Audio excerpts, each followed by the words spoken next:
Welcome to the Academic Wellbeing Program by Academdum, a faith-filled journey into the heart of school life.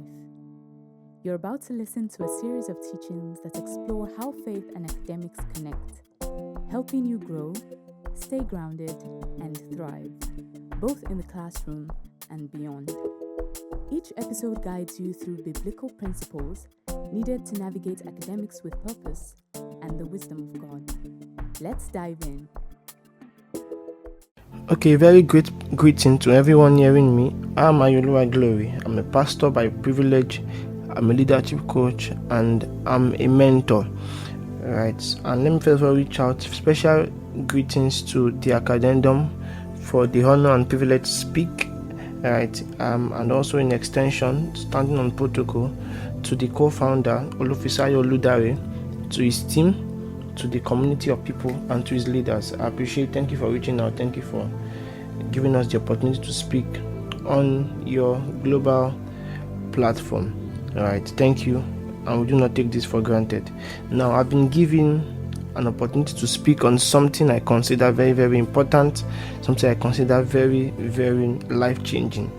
By the election of the privilege given to me, I've been given the ability to talk on God, purpose, and potential. Very important phenomenon that I want us to explore. So please sit back and trust God. Trust God, trust yourself that after this, a lot of light will be shed on areas you need clarity. Right, once again, the essence of this, I believe, is to fight ignorance. Now, we pay for ignorance with the pain we get from it, but we fight ignorance with the knowledge. So I believe the knowledge is coming from this, because basically what is in the heart of the co-founder and his team is to see how people can understand these three things I mentioned better: God, purpose, and potential. So I would like to break it down one after the other. And to start with, let me say that this recording would be able to fit into any status you are, any religion you are. Now, the fact that I'm saying God does not mean somebody that does not believe in the Christian faith would not be able to find a place to relate with it. So I mean, this teaching is coming clearly as a combined knowledge of full principle, not a biased one. I'm saying that to say, wherever status of life you are currently, wherever age, wherever religion inclusive, this would be an express platform, an express way to gain knowledge across board. So it's not limited to any particular field of study or limited to any particular religion or gender. I mean, the bias rate is almost zero. Right, that's one thing I want to establish before I begin. Right, so let me differentiate these three aspects: God, purpose, and potential. On a very basic level, right? On a very basic level, God to every single person differs. God there, on a basic level, don't forget I'm saying on a basic level, is anything people reference or see as a supreme being. It's not really it must be the God of the Bible or the God of this religion or that religion, but anything people reference and see up there as a supreme being is God. Right, but in bringing it down to the context of my own belief, and my own belief must not become a bias to those listening. My own belief here, God is the Father of our own Lord Jesus Christ. Right, so having said that, let me just give us a brief into what purpose is. I'm picking it one after the other, so there will be a roadmap and yardstick to what we want to achieve. And purpose is not anything you want to do. Purpose is not anything you find doing. Purpose is not anything that interests you. Purpose is definite. And along the line in this teaching, I would find a way to help you understand why people confuse purpose versus ambition and versus career, because these are three things people always confuse. Right? People always confuse purpose, clash it with career, then clash it with ambition. Somewhere in this teaching, I'll find a way to explain it as the Lord give us wisdom.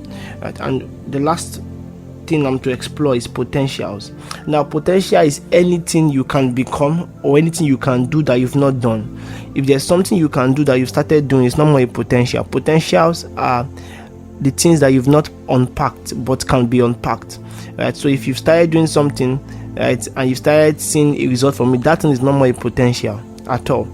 that thing is not more a potential. Potential is any part of you that can be productive, but you've not started engaging. Right? This is just basic definition, but I'll begin to delve into it once again. So let me narrow the God factor. Right? So I want to believe, like I said, those hearing this may not only be Christians, but if you are Christian, it may benefit you more. But once again, it's spread across everyone. Now, for the idea of God, right, and the purpose, the basic thing we find here is that purpose is something a spirit wants people of his kind to replicate on his behalf.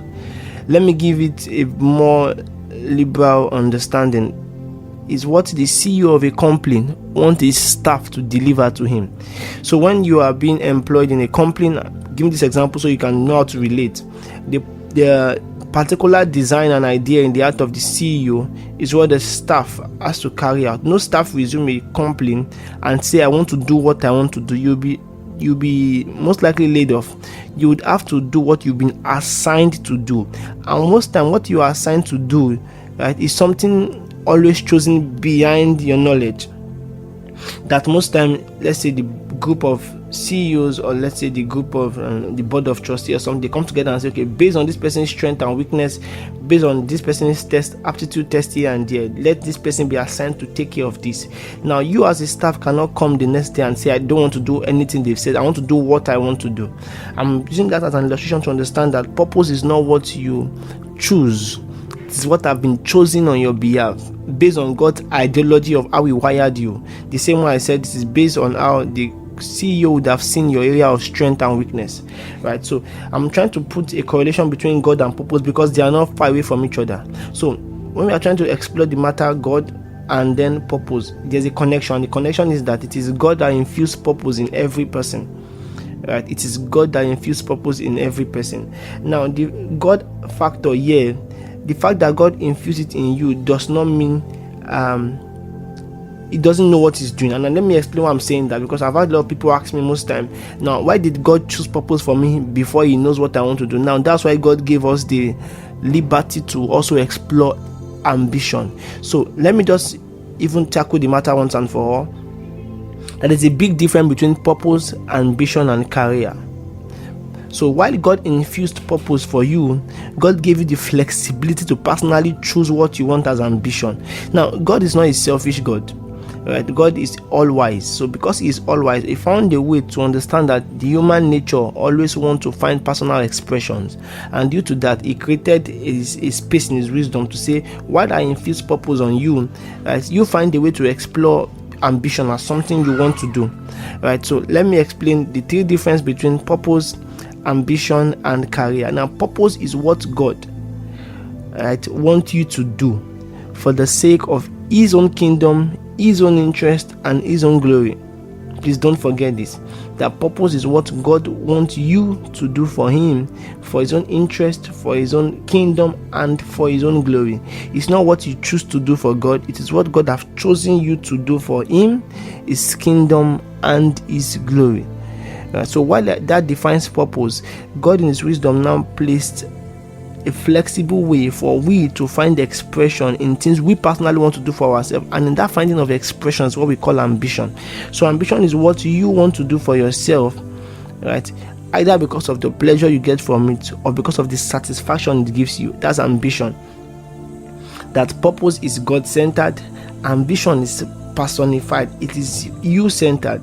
Right? So let me also delve into career. That's the last one, because people confuse these three things: purpose, ambition, and career.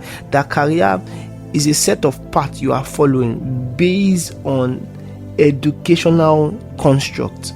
Very important that when that's to do with career, it has 99.9% ability to be something you started with based on educational construct. So there's high tendency many of you found yourself, right, in maybe commercial class, right? There's high tendency in that commercial class. If you throw that path for a long time, you find yourself doing something in the career line of that.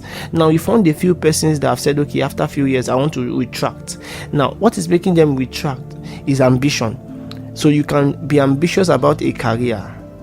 So let me bring it again. Purpose is God-centered. Ambition is you-centered. career most time is educational centered. Right, so when you talk about purpose, don't mix it together, and you can run these three things without one affecting the other. I'm trying to say God can call you that by purpose He wants you to be an activist. It's possible, yes. Let's assume God has called you to be an activist as purpose. Right, personally, as an ambitious person, you can like to do sports. So your purpose can be to be an activist against rape, an activist against poor management, activist against anything that is under the construct of personal development and general development. Your personal ambition could be that you like sports. Now, that doesn't mean that you cannot build a career in banking. So you can use it that a man can occupy this theory space without having to clash one at all. That you can be, God have called you to be an activist, fine. You personally like sports, that means you are ambitious. So your ambition can be that you can begin to build something in sports. Then in line of that, you can be a career person as a banker. So there's tendency and possibilities, because people always believe it is impossible to fill in this theory gap. It's very possible, very possible, right? And this is something you must know ahead of time, so you know where to dissipate energy, because most people, they found out after many decades that they kept their energy alone in career. So because career is what education has forced them to stay on in part, right? By the time they spent many decades on earth, they now find out, wow, that they've dissipated energy only on the area of career. So now it's time to now catch your purpose, but time has gone.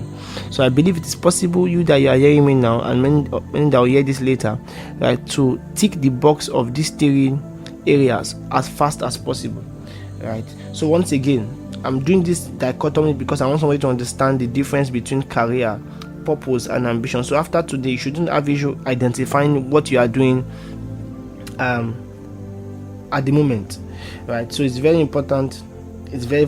You can simply say ambition is what you want to do or what you want to become, while purpose is what God wants you to do or what God wants you to become. Like I said, career, purpose, and ambition. For purpose, it is God-centered. Ambition, it is you-centered. Career, most time, it is educationally constructed, right? So this is something I must start this teaching series with, so we don't confuse it at all. Now let me now also chip something in. There are at least few words people call purpose aside purpose. Now, meaning there are some things people call purpose that they can use to represent purpose. Now some people call it calling, some people call it assignment. They are the same thing. Don't allow the use of word confuse you. Somebody can call it purpose, somebody can call it assignment. They are the same thing. Calling, same thing. Ministry, maybe, right? Same thing. So these are few words people you must get familiar with. So when somebody say calling, don't think they're saying something different from purpose. Calling is still purpose, assignment is still purpose, ministry maybe, but I mean, don't just, I'm trying to debunk many things in our mind before I begin to teach, so in case anything comes to your mind, you already have a pre-knowledge on how to fight it, right? So just know that people call purpose calling, people call purpose ministry, people call purpose assignment, people call purpose names like that, right? It's very important we start with this. Now, to move a bit further, one of the greatest things you see people ask is, how do I... Yes, people also call purpose vision. I didn't mention that. Yes, let me just give us the four. That there are four other words for purpose. Number one, assignment. Number two, calling. Number three, ministry. Number four, vision. That your vision is your purpose, your assignment is your purpose, your calling is your purpose, and your ministry is your purpose. Now, so any of these four words can fit in. You can easily take purpose out and slot that word in and to deliver the right context. Right? Very important we know this. Now, one of the major questions I've always had people ask me is, how do I discover my purpose? Now, I tell people most time the issue is not with discovering purpose. The issue starts with you accepting that what you discover, you would like it. Because most people, because purpose is God-centered, right, they are trying to find a way whereby what they are ambitious of become their purpose is a mistake people are making already. So most people are eager to discover purpose, but they get sluggish to now begin to develop it. So let me tell you this, purpose discovery is just 10%, purpose development is 90%. So I will tell you where you should dissipate more energy is not just discovery, it's also development. because there's an excitement that comes with discovery, but there's a level of disdain, lack of participation that comes with development, especially if what you discover is not something you like. That's why purpose is not something you have to like at first. It was initiated outside of you. So let me just state this once and for all, that the energy shouldn't just be on purpose discovery. A bulk of it should also be on purpose development, right? So one of the people that have come to me a lot, I've had people come many times and say, I want to discover. I ask them, are you sure if what you discovered is not what you like ambitiously, you still like to chase it? Because I found a lot of people that discovered something about themselves, they just wash their hand off it and said, I'm not interested because it doesn't look like what I want. That's why I told us earlier that God gave us the liberty to fulfill purpose and still explore ambition, because God is not a selfish God. So God is saying, while you are doing what I want to do for me, you can also find a place in life to do what you want to do for yourself. Back to my example about somebody that is an activist as purpose, right? A sports person as ambition. So the fact that you are an activist doesn't stop you from engaging your ambitious things like sport. So much emphasis has been laid and sent on purpose discovery, which I don't fight. I believe it's very important. In fact, that's the first step. But I mean, if good first leg and a poor last leg is still not an advantage. So major emphasis should be laid on purpose development, because if we all discover our purpose and nobody develop it, it is as good as nothing has been discovered, right? So let me begin on the matter of purpose, right? It begins, please notice that it begins with discovery, discovery, then development, then deployment. Please don't forget this, that purpose has to do with the discovery, the development, and the deployment. Meaning, even after you discover, even after you develop yourself, there's still a place for deployment. People call it, most leaders call it action point, because what you discover and what you develop, until you get to a point of putting action to deploy yourself into it, you've not yet started working in it.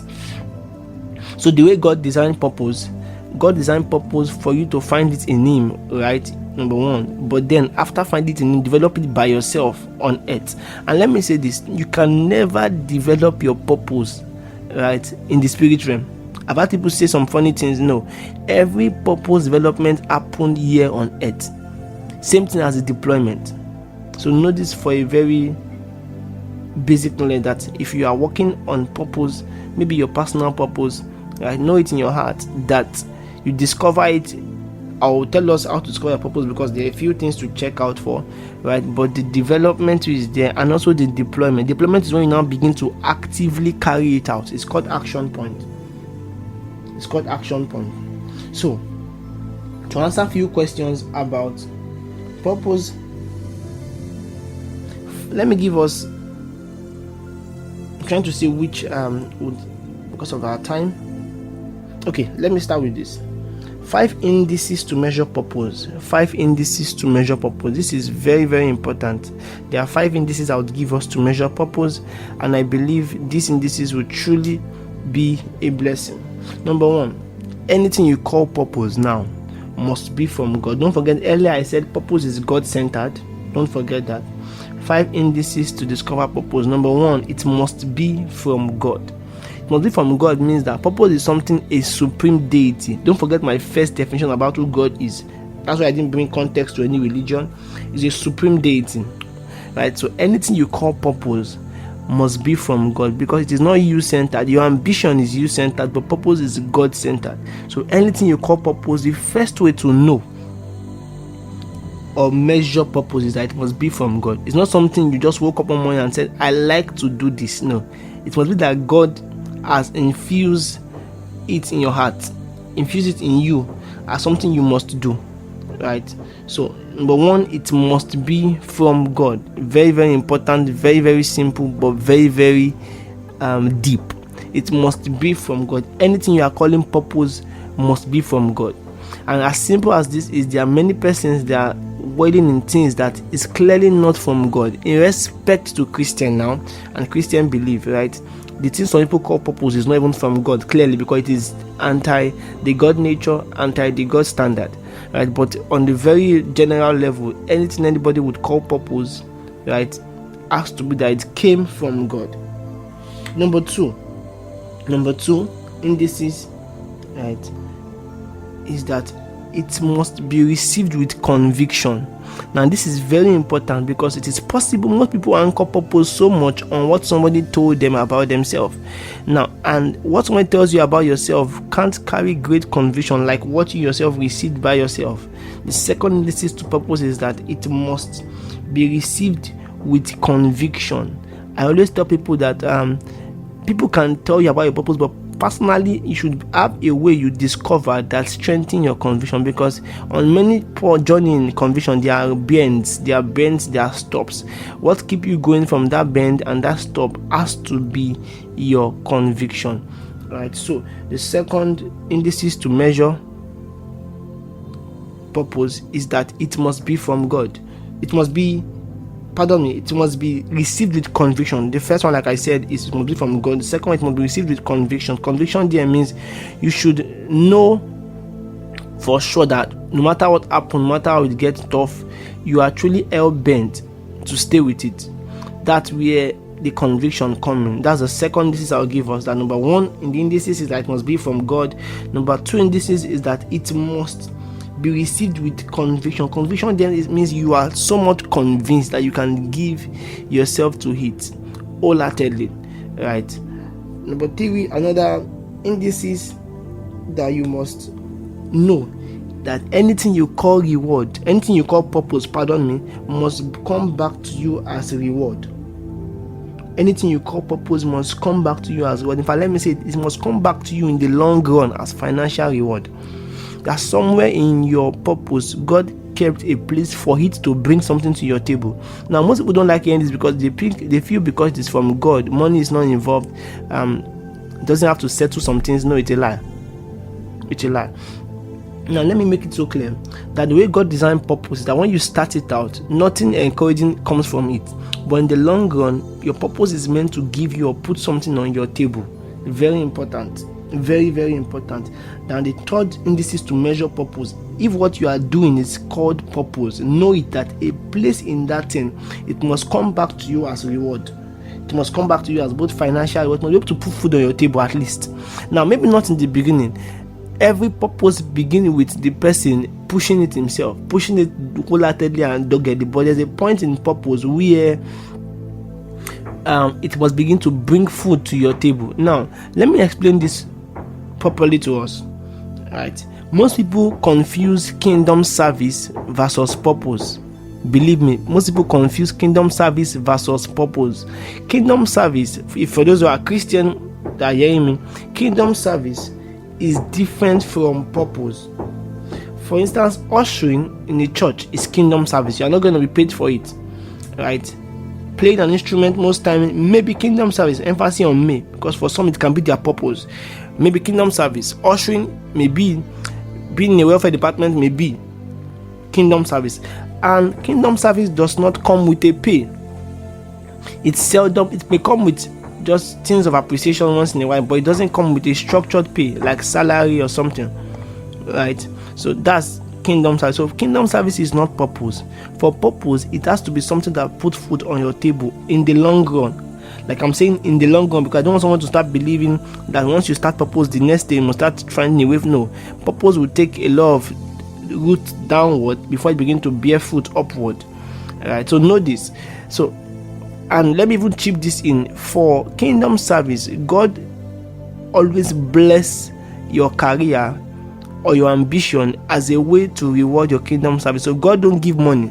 So when you are faithful in kingdom service, what God does is that God finds a way to bless the works of your hands so He can show forth there. But don't mix kingdom service and purpose together. They are different. Purpose is clearly something God gave you to do. Kingdom service is what you are doing because you are a responsible, in quote now, maybe Christian. Right. So one yardstick you should use to know that what you are doing is purpose, that in the long run it must be able to put food on your table. If what you are calling purpose will not put food on your table, please neglect it. Please neglect it. That if you are calling anything purpose, it must be able to put food on your table with satisfaction, without manipulation. It must easily be able to put something on your table. Very, very important.